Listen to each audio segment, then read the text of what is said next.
Presidenti i Shteteve të Bashkuara Donald Trump njoftoi se po shqyrton mundësinë e një sulmi të kufizuar ushtarak ndaj Iranit me qëllim që të ushtrojë presion mbi udhëheqësit e tij që të bien dakord për një marrëveshje për të frenuar programin bërthamor. I pyetur të premten nëse po shqyrtonte mundësinë e një sulmi të kufizuar për të ushtruar presion mbi Iranin me qëllim arritjen e një marrëveshje, Trump u tha gazetarëve në Shtëpinë e Bardhë se po e shqyrton këtë.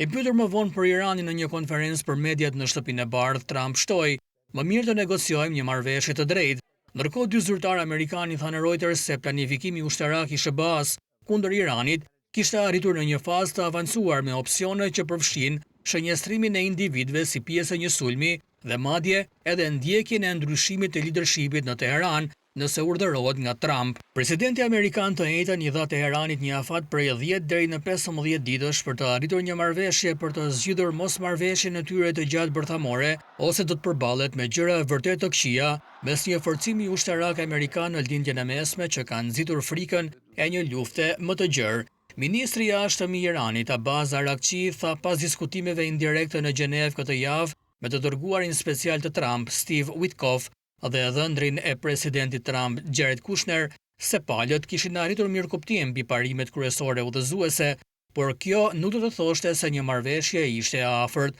Një ndërhyrje ushtarake do të ndërlikonte përpjekjet për të arritur një marrëveshje, shtoi ai. Pasi SBA dhe Izraeli bombarduan objektet bërthamore të Iranit dhe disa vende ushtarake në qershor, Trump filloi përsëri kërcënimet me sulme në janar, ndërsa Teherani shtypi protestat e gjëra me forcë vdekjeprurse.